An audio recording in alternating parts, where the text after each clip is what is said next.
This is Dr. Jeffrey Hudon in his teaching on biblical archaeology. This is session number 8, the Geo-Political Arena, Part 1. The Israelite people in the Old Testament especially, and also in the New Testament, lived in a larger geopolitical arena as well. And we have to understand too that in the biblical period, the kingdom of Israel, kingdom of Judah, were very, very small kingdoms, regional kingdoms, local kingdoms, but they were existing in a much larger framework of global empires. And the first empire we were going to talk about is Egypt, and then we'll talk about the Mesopotamian empires of Assyria, Babylonia, and Persia. And these shaped a lot of Old Testament history because for much of Old Testament history, one or more of these were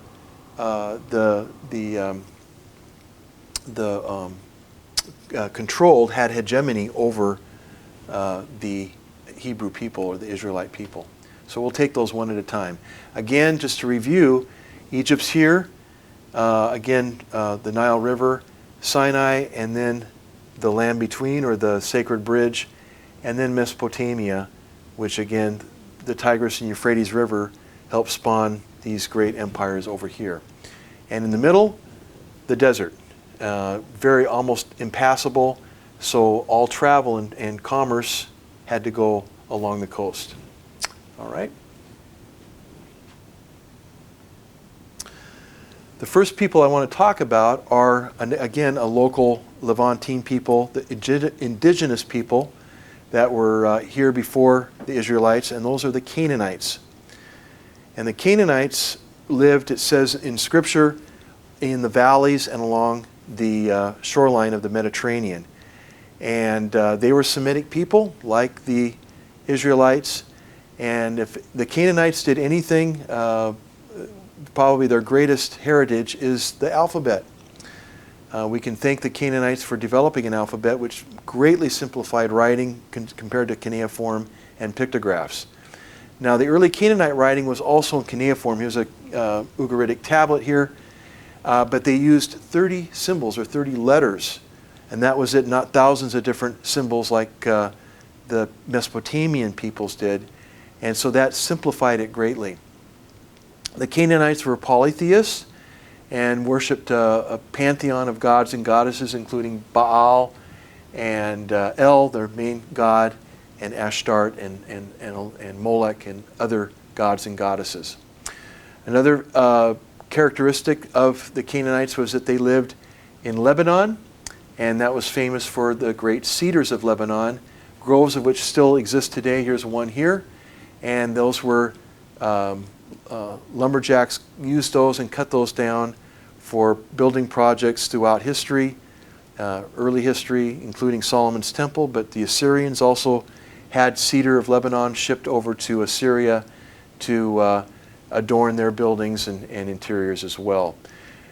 Another thing about the Canaanites is they were traders, they were merchants. In fact, the name Canaan means merchant, and they were excellent sailors, and their ships plied the Mediterranean, and they had Canaanite settlements, Phoenician settlements, all the way to the Pillars of Hercules or the Rock of Gibraltar, right at the western edge of the Mediterranean, and everywhere in between. Carthage is, again, a very famous Phoenician city that began its own empire, its own regional empire, as well as these other sites as well. Cyprus, Sicily, and Crete, all of these had Canaanite settlements and influence. Now, Canaanites versus Phoenicians, essentially the same people, just different names. Phoenicians, again, were northern Canaanites, north of the land of Israel, in what's now Lebanon and Syria.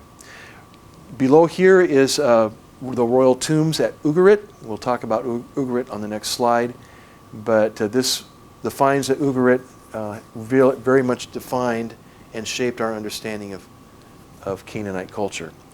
In the late 1920s, a Syrian farmer was plowing in antiquities, and the French, who again had a mandate over Syria at that time, were called in, and they started excavating, I believe in 1929, and uncovered an immense Canaanite city at a place called Ras Shamra, and this is ancient Ugarit. And Ugarit on this map here is way to the northern part of Syria. Now, along with palaces and temples, they found a cache of tablets, cuneiform tablets. And these were sent to Jerusalem to be deciphered, and they couldn't make sense out of it because it was not cuneiform that they were used to from Assyria or Babylon, so to speak, until one student recognized that there was only 30 different symbols. And this is actually an alphabetic cuneiform script, and they discovered essentially a new language, a Canaanite language, very, very similar to Hebrew, cognative Hebrew, and other West Semitic languages, and but only written in cuneiform. Early, again, this Ugarit and Ugaritic dates to the 2nd millennium BC.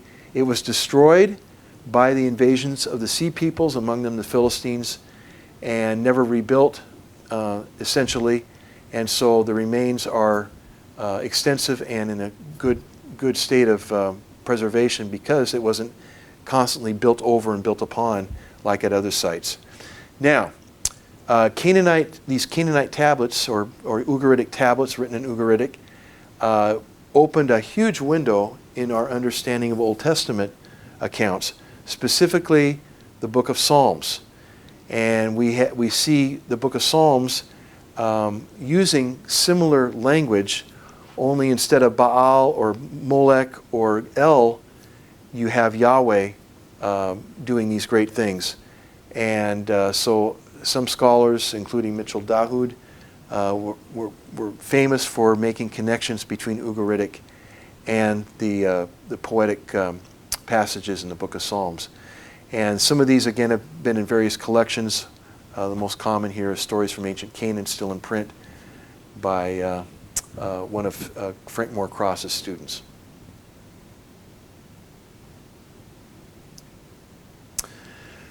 Just a final word about Ugarit and Ugaritic. The Canaanite culture and places like Ugarit had a great influence, negative influence, on the Israelite people. And one of those was played out in the biblical text by King Ahab of Israel marrying a Phoenician princess, Queen Jezebel.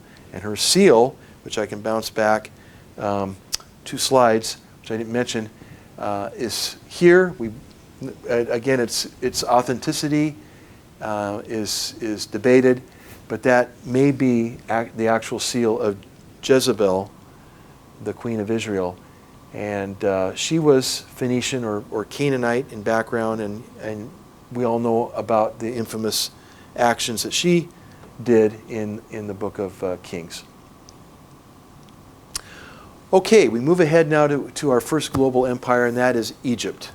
Mitzrayim, the land of the Pharaohs. A very dramatic sunset over the pyramids here at Giza, and it helps to understand, and we'll probably say this again when we talk about the patriarchs, and Abraham and Sarah came to Egypt in Genesis chapter 12 because of famine. These pyramids were standing at that time, and they were 400 to 500 years old. So when we talk about the pyramids, which are Old Kingdom tombs, royal tombs and tombs of officials, that's an extremely ancient monuments for the pharaohs. Just a little introduction about Egypt. The ancient Egyptians called their land the Black Land, and that was a land on either side of the Nile River that extended way to the south, and the surrounding land, the Black Land again, was the arable land, the land that was rich with irrigation and could grow food. The surrounding land was the Red Land, the desert, which are on both sides of the Nile Valley. And so that was very, very telling explanation on how Egyptians described themselves. Now Egypt in antiquity was quite isolated. Again, surrounded by deserts on all sides. The Arabian Desert, the Sahara Desert to the west, the Sinai Peninsula and the desert to the east, as well as the Eastern Desert, and to the south, the various cataracts, the rapids of the Nile, and deserts in Nubia, and which is modern Sudan. Basically isolated it from the rest of the surrounding nations and empires. So it grew and developed pretty much in isolation, and that's important to point out. Secondly, there are two Egypts. There's Upper Egypt and Lower Egypt. Lower Egypt, again, think downriver. The Nile is one of the few rivers in the world that actually flows to the north. So downriver, Lower Egypt is to the north. Upper Egypt is upriver to the south. And these had independent kings, Upper and Lower Egypt, and it wasn't until the Old Dynasty, the reign of Narmer, Pharaoh Narmer, that these two, Upper and Lower Egypt, were united. And you have the double crown from the Pharaoh there, that they were united into one kingdom. And that was, again, early in the Old Kingdom. Now notice that the arable land along the Nile was only about 12 miles wide. And so that was the lifeline. That was the life of Egypt. Without the Nile River, Egypt was desert. There was nothing there. So the Nile River was very, very important. It was vital to the economy and to the livelihood of the people. Okay.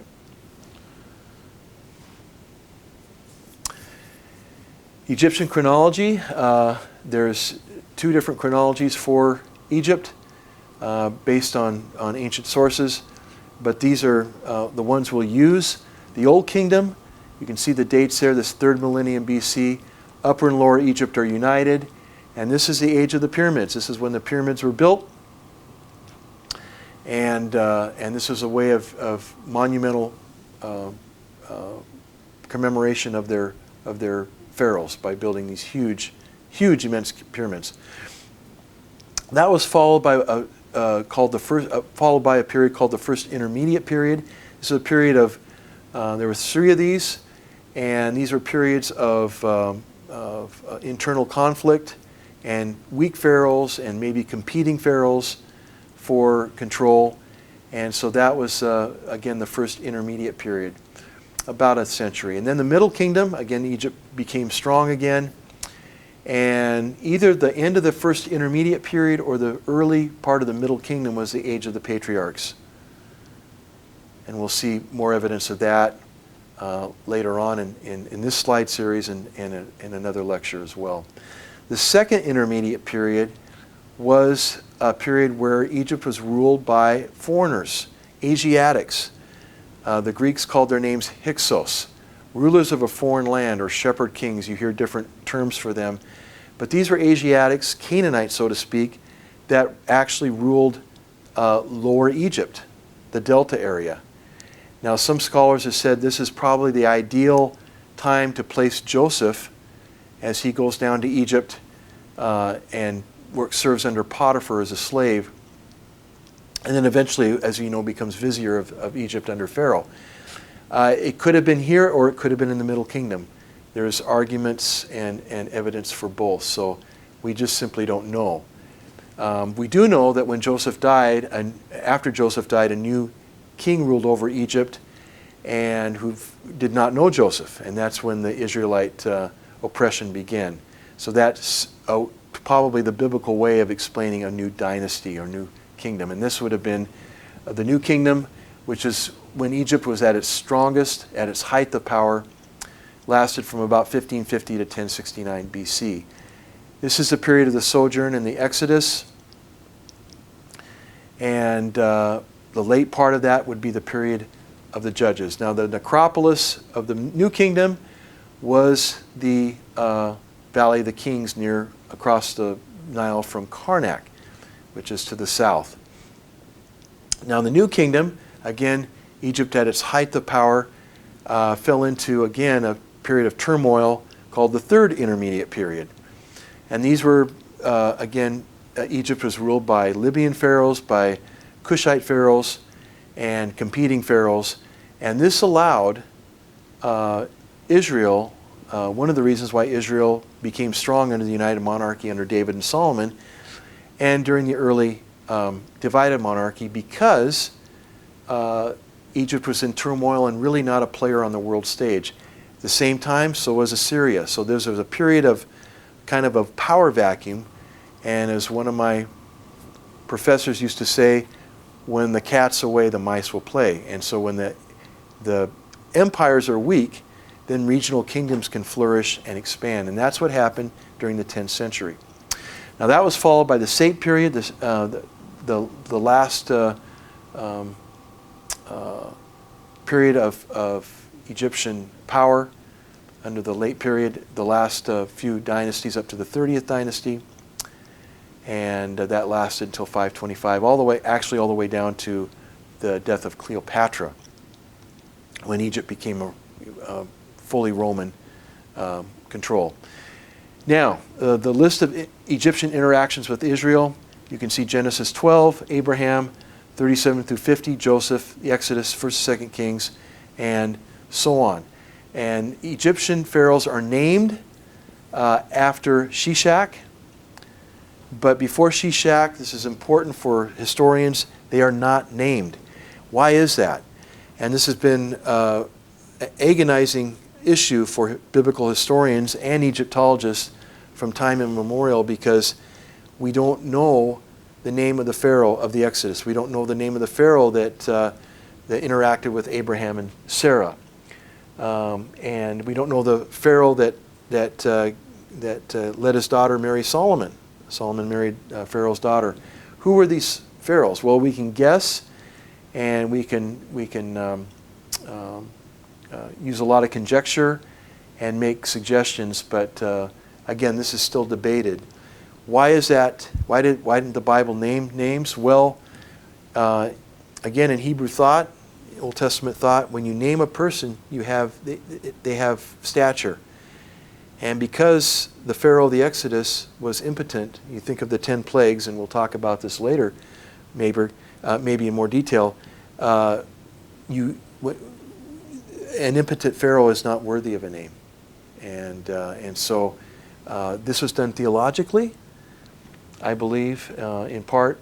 So unfortunately for history, we don't have the Pharaoh's name. Now, recently, I was in Egypt last month, and there's a beautiful new museum there where they have all the royal mummies on display. And I went around and looked at every mummy, every pharaoh that they have, and I am certain that I looked into the eyes, or maybe the eye sockets, of the Pharaoh of the Exodus. But was that Amenhotep III? Was that Tutmosis III? Amenhotep II? Whatever. Ramses II? We don't know. We don't know for certain. But I'm fairly certain I saw the mummy of the Pharaoh of the Exodus. Another, chart showing the different dynasties of the ancient Egyptian kings, and that goes all the way up to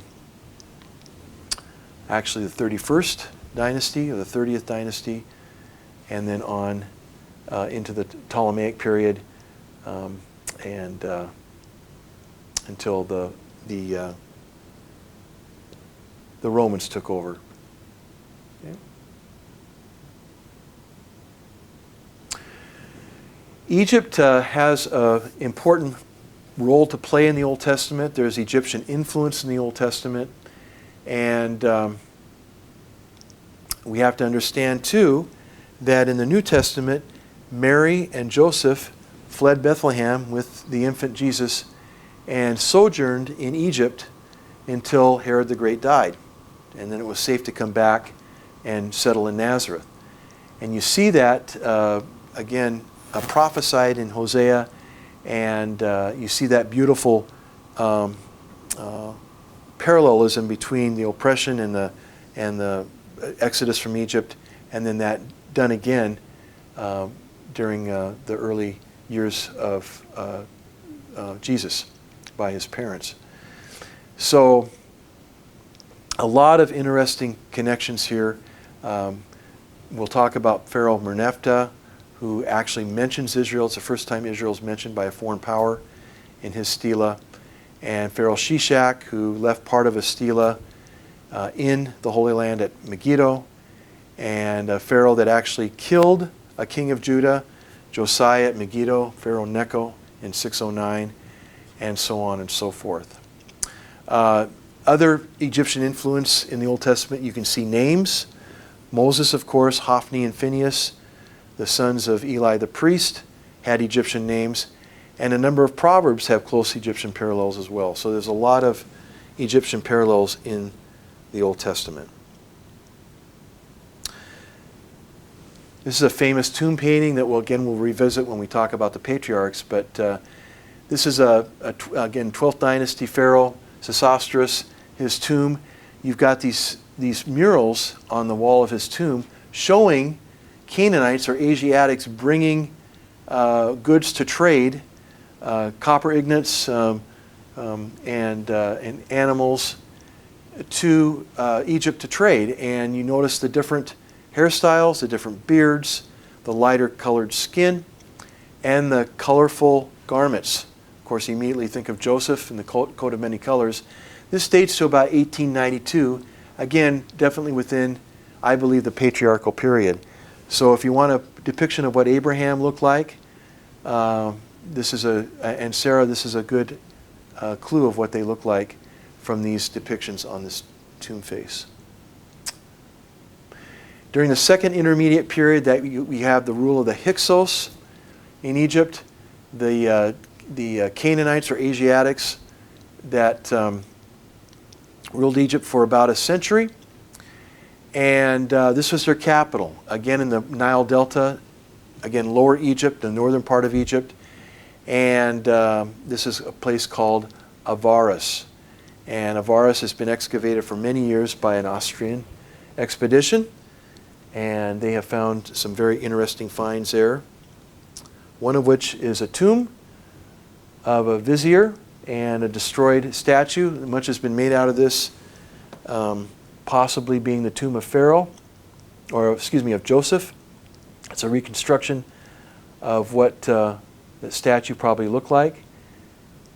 And the question is, are we looking into the face of Joseph? Well, maybe, maybe not, but that gives us a good indication of what Joseph probably looked like in his Egyptian garb.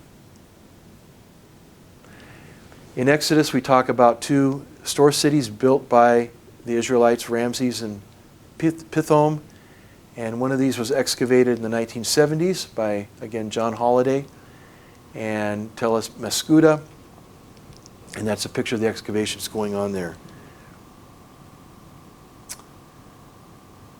Picture of the Temple of Karnak and the face of Pharaoh Tutmosis III, very likely the Pharaoh of the Exodus in the 18th dynasty, but we're not certain.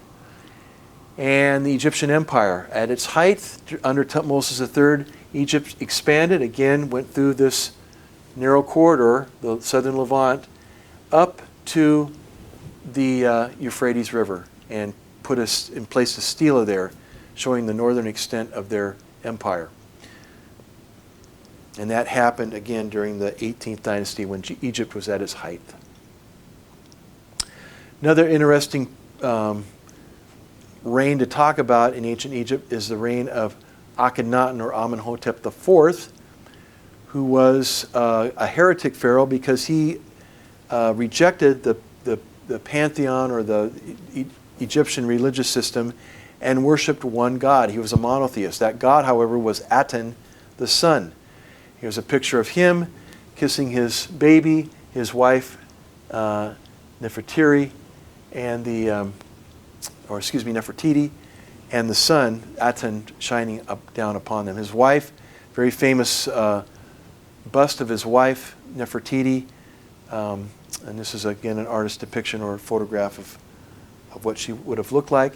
He moved the capital, and we'll go into detail here later when we talk about the Exodus, from Luxor and Karnak downriver to a place called Tel El Amarna. So Akhetaten is the name of the new capital that he built. And it's kind of interesting. He built this from scratch, apparently. And there's mountains in the desert both to the west and to the east. And right where he built his new capital, there was V notches in each of the surrounding mountains to the west and to the east. So he can see the full extent of the sun as it rises and as it sets on the horizon. Because again, he worshipped the sun as the sole God. Now, did he get this idea of monotheism from the Hebrews? Again, that's a debatable subject. What was found at Tel Amarna when it was excavated, and even before it was excavated, was the Egyptian Foreign Office under Akhenaten. And he was so interested in his new religion, and he kind of apparently neglected Egyptian foreign policy and his troops that were abroad. So he received and sent a series of dispatches, diplomatic correspondence, between vassal kings and his government, and these were collected and placed in the Foreign Office archives and discovered in the late 19th century, at first by Egyptians trying to get fertilizer for their farms. And they found these small clay tablets that had cuneiform writing on it. It was Akkadian, and so they took them to Cairo to get some money for them, and that's what got the interest of the archaeologists. And eventually they have found to date, or know of, 382 of these tablets from, again, the Foreign Office of Akhenaten and perhaps some of the pharaohs before him. And these have been published very well by William Moran and Anson Rainey in different publications. And they tell very, very dramatically what this geopolitical situation is in various areas of Egypt and in the, more importantly, in the Levant. And they have, again, correspondence from the kings of Shechem, Labayu, the kings of Jerusalem, the kings of Gezer. And so you have insights, very valuable insights into the geopolitical goings-on, so to speak, in Canaan. And this is right during the general period of the Exodus and conquest. So very interesting to study these. And again, very, very good editions out there for people to read.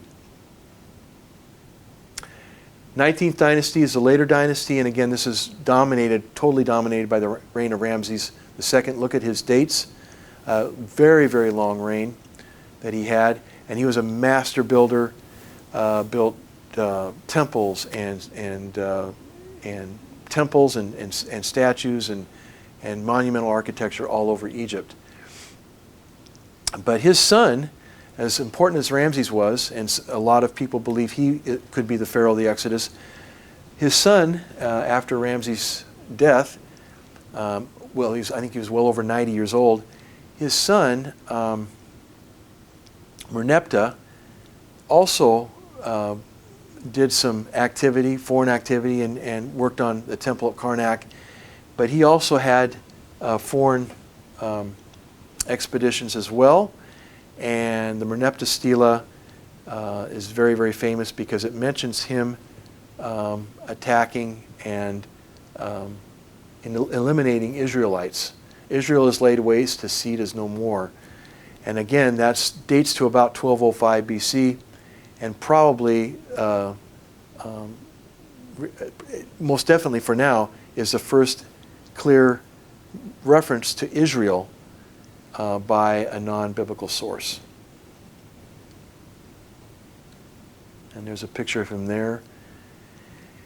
Now, in the late 80s, Frank Yurko, University of Chicago, studied the reliefs on the walls of the Karnak Temple, and recognized that some of these were made by Merneptah, and he claims that these figures here represent the Israelites that are mentioned on Merneptah's stele. So we have, in essence, the first depictions, artistic depictions, of the Israelites in Canaan, in the land of Israel, by the Egyptians.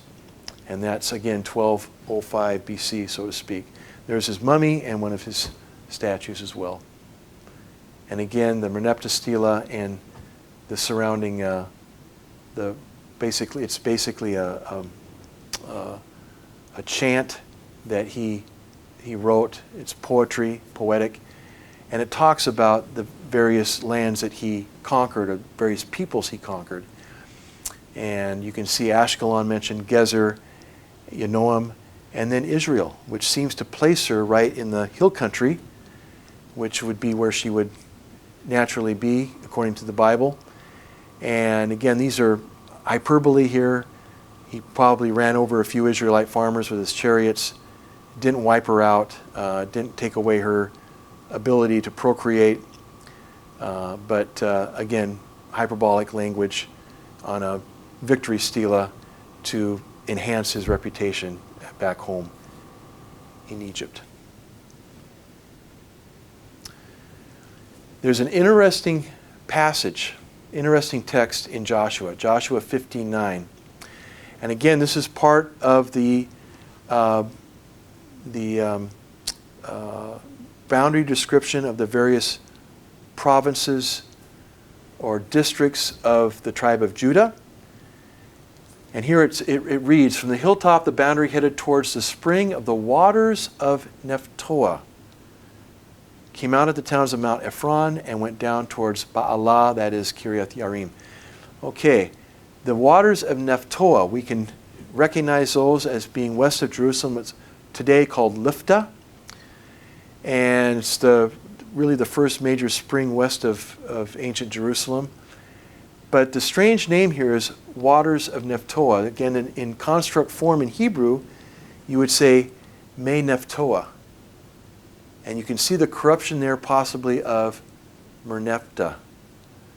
And so that could be possibly a corruption very early in Israelite history of a place named after Merneptah. Me Nephtoah, Merneptah. Okay. Now, more than that, parts of a Egyptian stele and libation table were found outside of the old city of Jerusalem. Again, Egyptian, clearly Egyptian style, including some lotus capitals as well. And it's the opinion of one of my teachers, Gabi Barkai, that there was actually an Egyptian temple outside of the city of Jerusalem to the north during the New Kingdom, probably during the reign of Merneptah. So you've got little pieces of evidence, some alabaster vessels found in that same excavation at St. Stephen's, École Biblique, back in the 19th century. And these seem to add up to possibly an Egyptian temple or administrative center there, possibly established by Merneptah, maybe earlier. Okay, the Bible has these comments on Egypt that we need to read, and you can understand that if you understand the context that they were written in. Hosea, the beautiful quote from Hosea, "When Israel was a child, I loved him, and out of Egypt I called my son." Again, looking backwards to the Exodus, to the nation of Israel being called out of Egypt, but also looking forward to God's only Son, Jesus Christ, being called out of Egypt with his parents at the death of Herod and coming back to the land of Israel and settling in Nazareth so he can complete his mission. Also in the Old Testament, there was a kind of a lingering interest in Egypt and hope that the Egypt of old would come to the rescue of Israel when Israel was being oppressed by the Babylonians. And God warns his people, Israel, and says the following, "Behold, you are trusting now in Egypt, that broken reed of a staff, which will pierce the hand of any man who leans on it. Such is Pharaoh, king of Egypt, to all who trust in him."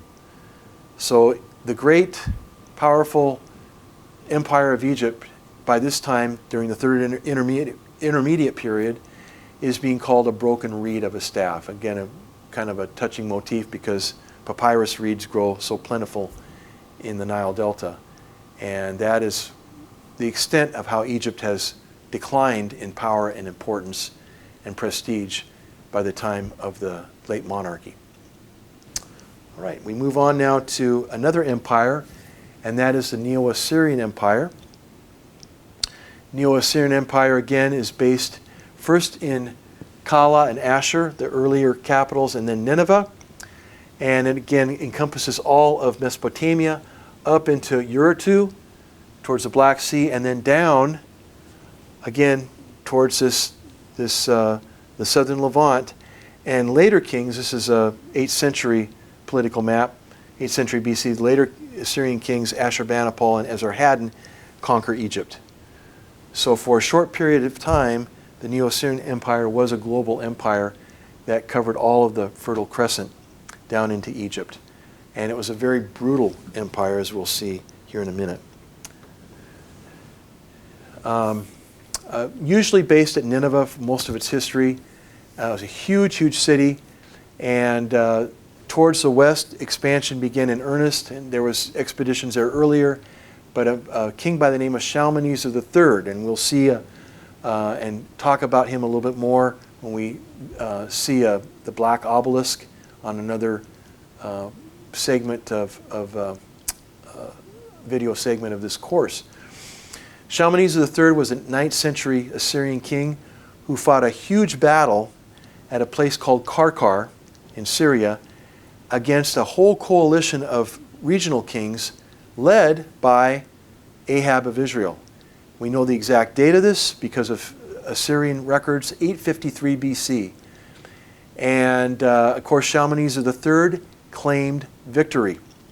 But at best, this was a draw or a defeat for Assyria because he did not campaign for a number of years out west after that battle. And he claims that the Israelite king Ahab had thousands of chariots and men. This is probably an exaggeration, but it was a defeat more than likely, or a bloody draw that forced Shalmaneser away from the southern Levant for a number of years. Now later on, Jehu overthrew the Omride dynasty after the death of Ahab, and it was at that year in 841 BC that Shalmaneser returned to the Levant and set up his headquarters on Mount Carmel, and all the surrounding kings, including Jehu of Israel, had to give act as vassals and give presents and plunder to their new overlord. Now, in the early 8th century, the Assyrians went into decline, and that probably roughly 50-year period allowed these regional kingdoms to renew their prosperity and expand their borders, and Israel did this under Jeroboam II, as Judah did under Uzziah. And this is basically the background for the prophecy or the prophetic book of Jonah, and who was told by the Lord to go to Nineveh and preach and evangelize. And at this time, Nineveh again Assyria was very, very weak, but he had success in Nineveh, and many came to the Lord, many Gentiles, Assyrians. But that all changed with the accession of Tiglath-Pileser III, who was an Assyrian king that, again, reasserted Assyrian control over the Levant. And he came with a powerful army and annexed Israel and made Judah a vassal. And his successor, Shalmaneser V and Sargon II, both of them spelled the end of the northern kingdom of Israel. And Samaria fell in 722, and most of the Israelites were deported. It's important to understand that Assyrian kings were masters at psychological warfare. They used terror tactics, and they were brutal in their treatment of prisoners and subjects that were disloyal. And what they would do, if they conquered a country or a kingdom that revolted against them, they would deport most of the population, almost all the population, to the other side of the empire, and then import foreign peoples from other parts of the empire into the region. And that way it would separate the people from their land, from their homeland, and after a generation or two they would essentially be loyal Assyrian subjects. They would be speaking the language and assuming the cultural and religious beliefs of the Assyrians. That was the idea. And that didn't always work, but it seemed to work with the Israelites because they were never a recognizable entity again. Now, after Sargon II died in battle in Anatolia, he was succeeded by Sennacherib. Sennacherib was perhaps the most important king, Assyrian king in relation to biblical history, because he was the king that attacked Judah. After the death of Sargon, again, all the kingdoms revolted. Sennacherib came in 701 and attacked Judah because Judah under Hezekiah revolted. And Sennacherib erected prisms and proclaimed very proudly that 46 cities of Judah were destroyed and many 200,000 people were deported. However, he never mentions taking Jerusalem, and that's very significant. We'll talk about that when we deal with the 8th century. After him, Ashurbanipal and Esarhaddon and Ashurbanipal were the last two powerful kings of Judah, kings of Assyria, and they expanded the borders of Assyria into Egypt. After the death of Ashurbanipal, following the civil war, Assyria quickly went into decline, and the Babylonians moved north from Babylon and began gobbling up the Assyrian Empire as it fell in quick succession, the cities of Ashur and Kala, and then finally Nineveh in 612. And we have that recorded in the book of Nahum, the fall of Nineveh. And nobody wept because the Assyrians were very, very brutal people. There's a picture or artist rendition of what Nineveh looked like on the Tigris River at its height. Incredible, beautiful buildings. And anyway, again, here's the main Assyrian kings and what they did as they're mentioned in the Bible. And Shalmaneser III, you have this horrible depiction of atrocities that the Assyrians would do. They would take mothers, pregnant mothers, rip them open, pull out their unborn children and bash the children's heads on the rocks while the mother was still alive. Typical, almost stuff you would expect ISIS to do. Well, ISIS is only doing what the ancient Assyrians did before. Tiglath-Pileser mentioned as Pul in 2 Kings 15, talking about gobbling up all of these cities in northern Israel and defeating these cities, falling one after the other as the Assyrians approach the capital of Samaria. Shalmaneser V and Sargon II finally completed the destruction of the northern kingdom. And then, of course, Sennacherib, which we just described, 185,000 of his men died as the angel of death visited the Assyrian camp, and Jerusalem was saved. Esarhaddon and Ashurbanipal are also mentioned. And so this is, again, a brutal empire that would do horrible things, ruled by fear and terror. But when they fell quickly because they had no allies. Nobody came to their defense. Okay, the first one, Shalmaneser III, this is Karkar, the site of that major battle between Ahab and his coalition and the Assyrian king. We'll talk more about the black obelisk when we see our copy in the museum. The Kirk stele, which talks about the Battle of Karkar, and then the close-up of that black obelisk, which we have in the museum. And it shows Jehu actually bowing before the Assyrian king. And that is our first depiction of an Israelite king in a contemporary artistic fashion. And this shows the campaigns of Shalmaneser III all the way from Nineveh, all the way down along the coast here into Israel. And you can see the Battle of Karkar is in northern Syria, so all of these armies, these regional armies, had to travel all the way up here to meet the Assyrians and probably defeat them. Very, very famous relief found in the palace of Sennacherib at Nineveh, and this shows the destruction of Lachish, Israelite city, or excuse me, a city of Judah. And again, we'll revisit this as we talk about the 8th century. But here we have depictions of Judeans being led off into captivity. Actual Judeans from the kingdom of Judah. And as well as horrible atrocities. Here are people being impaled on poles because they were caught trying to escape. Artist's depiction of what Sennacherib's palace throne room looked like from the excavations. And of course the famous poem by Lord Byron of the destruction of Sennacherib, which we won't read, but beautiful poetry there describing the destruction of the entire army.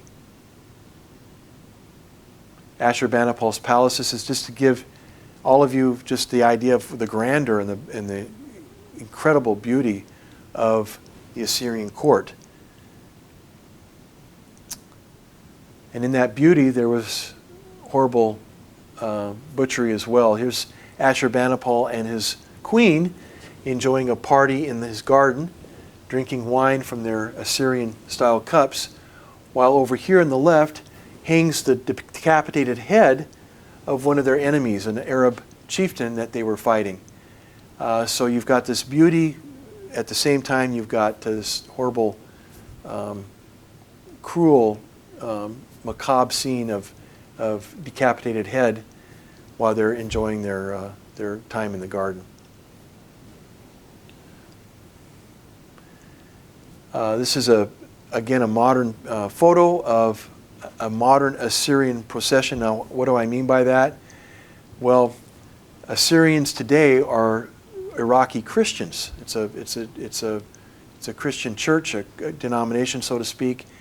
And this is an Assyrian wedding, and they're again using Assyrian-style clothing with a chariot for this ceremony. Now, sadly, many of these people either had to flee Iraq or were killed by ISIS because of their faith.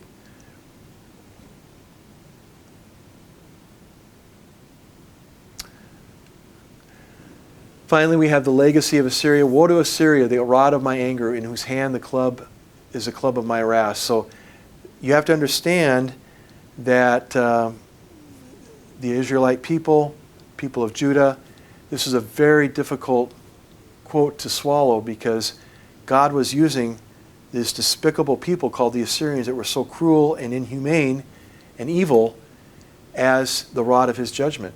And Isaiah is telling that to his people, that God has used them to chastise his people because they don't obey.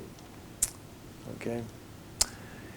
Anyway, we'll again revisit Assyria as we look at the archaeological evidence for the 9th and 8th and 7th centuries. But